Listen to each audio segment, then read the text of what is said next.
10 बरस हेला तोते भल पाउछे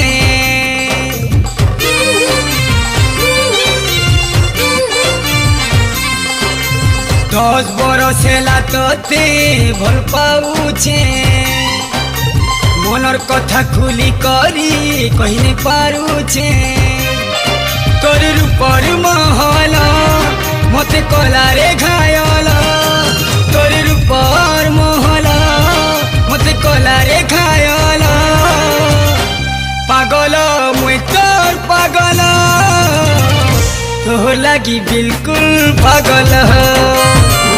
पागल मुई तोर पागल तोर लागी बिल्कुल पागल।